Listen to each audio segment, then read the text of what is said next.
Hello and welcome to on this course, which is building machine learning models using ChatGPT in 1 hour. And I am very thrilled to have you to join me on this exciting journey into the world of machine learning with ChatGPT. Now, in this course, we will going to explore the key steps which is involved in building and evaluating the machine learning models, and all you can learn in just 1 hour using ChatGPT.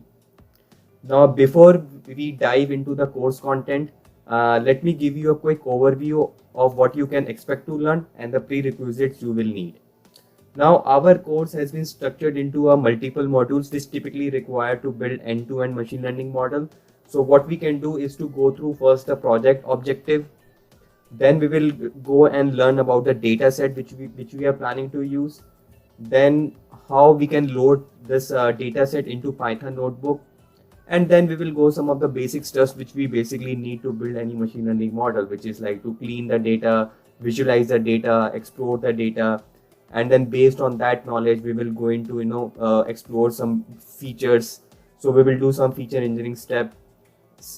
Afterwards, once we finalize our features, then we will go into select some model. In this course we are planning to use the XGBoost. So using XGBoost, we will going to train the model, then we'll finally evaluate the performance of the model, and based on the results from the model, we will going to discuss the results and provide the recommendations to our stakeholders, and then we will also discuss the next steps, how we can improve the performance of the model. Now, all of those steps, we will going to use the ChatGPT. So we will ask all those questions to ChatGPT, and we expect that ChatGPT will going to provide us the proper functions on Python, and then we will going to use the suggested functions and the code from the ChatGPT, and we will going to run and execute in our Python notebook. Now, finally, to get the most out of this course, there are some prerequisites which you need to have, and these are some of the prerequisites. First, you should have some basic understanding of Python and machine learning, especially the regression, because the project what we have chosen is a regression model. So although we won't be going deep into the basics, but a basic fundamental understanding of Python and regression models will be beneficial. Secondly, you should have access to ChatGPT. So make sure that once you start going through this course, you have access to the ChatGPT. And then finally, the most important is that you should have a installed Jupyter notebook, so that we can execute our Python code in a Jupyter notebook.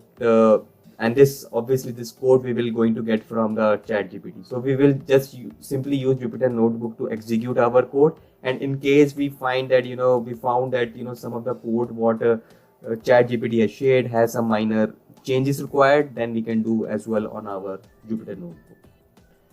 So that's all for our introduction video.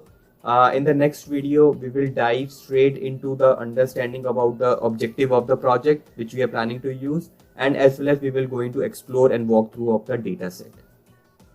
So at the end, I hope you are excited as I am about this course. It's going to be a fantastic journey into the world of machine learning, and I can't wait to guide you through it. So have a great day, and I will catch you in the next video. So let's get started with our ChatGPT. Thank you. Hello and welcome to our next video. In the previous video, we learned about the introduction about the course and the expectations from this course. Now in this video, we will going to learn two things. One is the business goal and the objective of the modeling exercise, like what kind of a model do we need to build. And secondly, we will going to go through the walkthrough of the data set which we are planning to use for this course. Now let's jump into first the objective of the project. And the objective here is which is called bike sharing demand. Now this is one of the Kaggle competition which happened like 8 years back, and although it has been closed, but we can still use this objective to build our model, and we can still submit our submissions as well. So let's first understand what is this bike sharing demand is this. So there is a company in the Washington DC area where they typically rent bikes for the people. It can be students, it can be working people, it can be any other person who wants to rent the bike. They typically operate in both holidays as well as the non-holiday days. So they want to build some kind of a model which can basically predict the rental demand for every hour. So they want to understand, okay, next day, in next 24 hours, they want to understand at every hour how many rental demands would be coming, so that they can plan accordingly. So this basically a regression model which we need to build, which will take some inputs, and then we need to predict some regression number or a rental demand number for every hour. Now here we can also see that, we need to combine some historical usage patterns with weather data in order to forecast bike rental demand in the Capital Bike Share program in Washington DC. So in short, we basically need to build some regression model using some inputs, some historical data, and we need to generate the prediction output in terms of some continuous numerical values, which basically tell us that how many demand or how many rental demand we are expecting in the next 1 hour and so on. So having said that, I hope the objective of the project is clear. Now let's move on to the next introduction about the dataset. So in the next 2-3 minutes, I will going to spend about the dataset, a dataset which we are planning to use for this course. And now here is the dataset for this course. So again, this dataset has been downloaded from the Kaggle website only, and this is some of the training data what they have shared with us. So we can see that, in our training data, we are expecting to have around 10887 rows, include the header. And we can see there are some missing values as well in some of the columns. Now there are 12 columns as well. One first column is the date time column, which is basically the date and the hour of the day. So as I said in the introduction about the objective, that this data set will have a aggregation or granularity at an hourly level. So you can see that on 1st of January 12 a.m.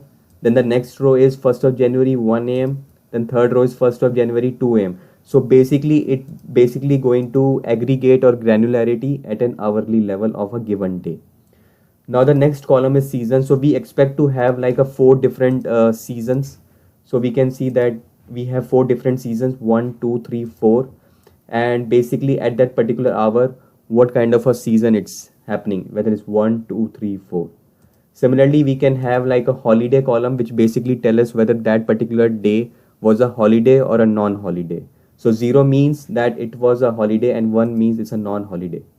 And similarly for working day as well, which basically tell us whether it was a working day or not.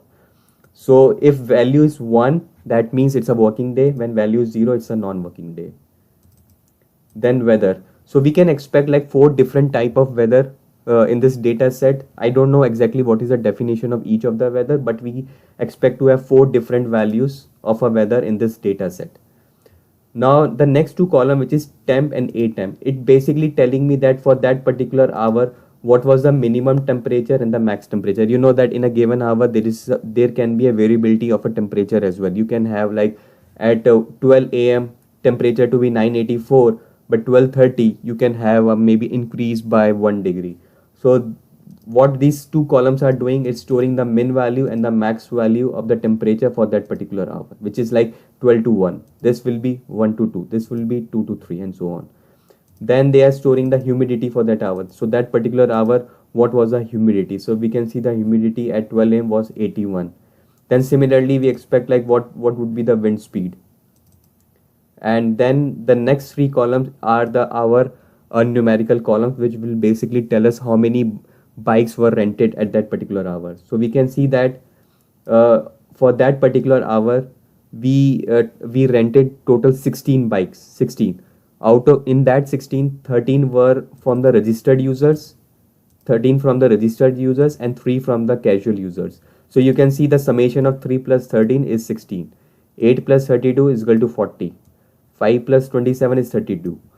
So now it's very important to understand that for this particular course, we are not using these 2 columns, column J and column A, or casual or registered. So I'm dropping these 2 columns during our modeling in our Python notebook, and we will use this column count as a target variable.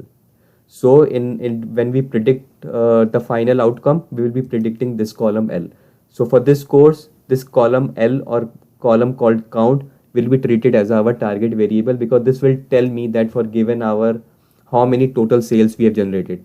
So in this course, we are not typically worried about whether in that total sales of 16, how many were casual and registered. We are just telling us the final number to the company that, hey, for given day between 3 to 4, I am expecting 18 sales. I don't know what would be the proportion of casual and registered, but we are just predicting 18 sales. So that would be the objective. This is, as I mentioned, this is a regression course, regression modeling exercise, and we have to predict this continuous column called count, which is the total rental demand for that given hour, and this would be some of the inputs. So we can see that the data sets looks to be very straightforward. It doesn't have a lot of complexity involved of some kind of a mixed data set. It has some categorical columns like working day or weather and season, which we will take care in our Jupyter notebook using One-Hot Encoding, and we have to replace some of the missing values. So but overall the data set looks to be very easy to understand. So I hope that you got a good overview of the data set, you got a good understanding and the familiarity of the data set. So that's pretty much from the data set overview. And I hope in this video we have covered two things. One is the project objective and the second is the data set. And this hopefully should be very clear now. So now we have a good comfortability about the data now.